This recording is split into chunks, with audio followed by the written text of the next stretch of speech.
নমস্কার বন্ধুরা, আমার হিন্দু হেসেলে আপনাদের সবাইকে স্বাগত জানিয়ে আজকের রেসিপি শুরু করছি। তো দেখুন, আজকে আমি বানাবো চিংড়ি মাছ দিয়ে লাউ পাতার ভর্তা। তো তার জন্য আমি চিংড়ি মাছগুলোকে ভেজে নিয়েছি, পরে সরষের তেলে ভেজে নিয়েছি।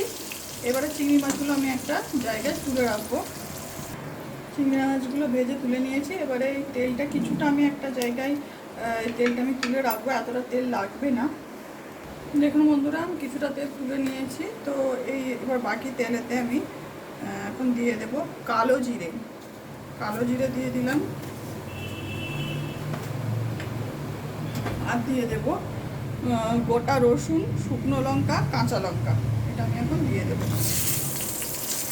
একটু ভালো করে ভেজে নেব।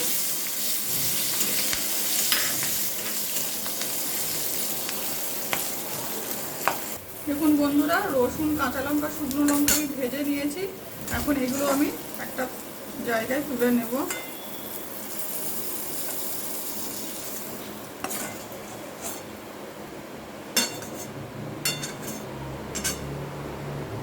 এবারে এই তেলের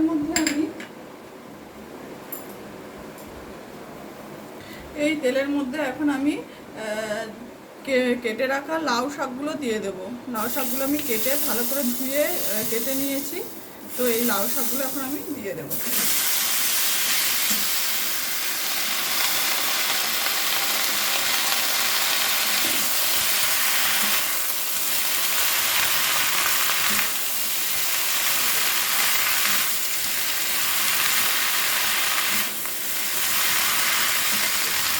আমি ওপর থেকে একটু লবণ দেবো আর হলুদের গুঁড়ো দেবো। লবণ দিলাম, পরিমাণ মতো লবণ দিয়ে দিলাম, আর দেবো অল্প পরিমাণে হলুদের গুঁড়ো।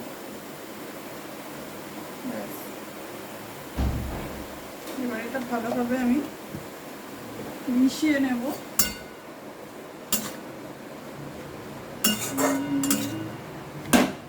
এই শাকটা থেকে কিন্তু জল বেরোবে, জল বেরিয়ে গেছে। ঢাকা দিয়ে দিলে আরও জল বেরোবে এই শাকটা থেকে। এই জলেতেই কিন্তু শাকটা সেদ্ধ হয়ে যাবে। আমি ঢাকা দিয়ে দেব।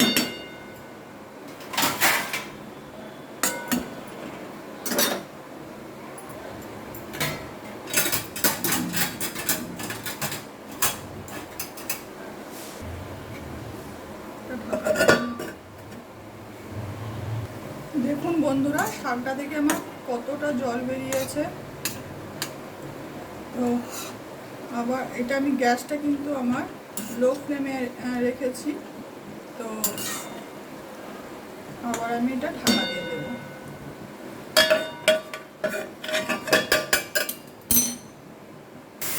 দেখুন বন্ধুরা, লাউ শাকের জলটা একদম শুকিয়ে গেছে। আর লাউ শাকটা একটু ভাজা ভাজা করে নিতে হবে। লাউ শাকটা আমার হয়ে গেছে।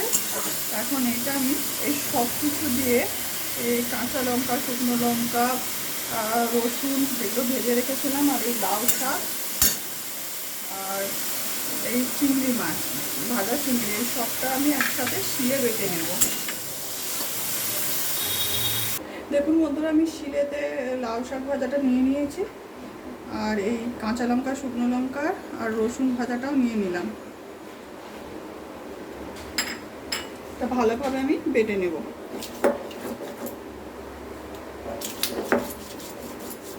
একসাথে সবটা বেটে নেব।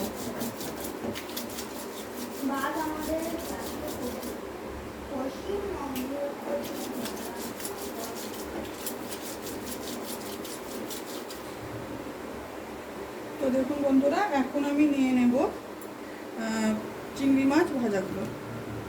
ভাজা চিংড়ি মাছগুলো নিয়ে নিলাম। এগুলো একসাথে সব বেটে নেব। এটা কিন্তু খুব টেস্টি হয় খেতে। এটা দিয়ে কিন্তু এক থালা ভাত দুপুরে খাওয়া হয়ে যায়।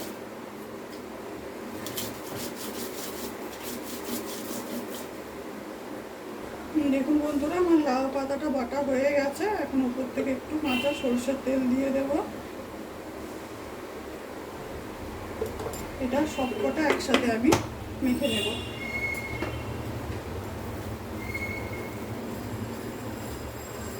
ব্যাস, আমার লাউ পাতার ভর্তা একদম রেডি।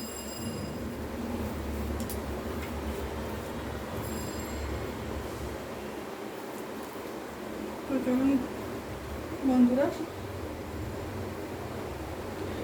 এইভাবে আপনারাও বাড়িতে বানিয়ে খেয়ে দেখবেন, এটা খুব টেস্টি হয়। তো চলুন বন্ধুরা, সকলে সুস্থ থাকবেন, ভালো থাকবেন, দেখা হচ্ছে পরের কোনো একটা রেসিপিতে। আজকের মতো টাটা।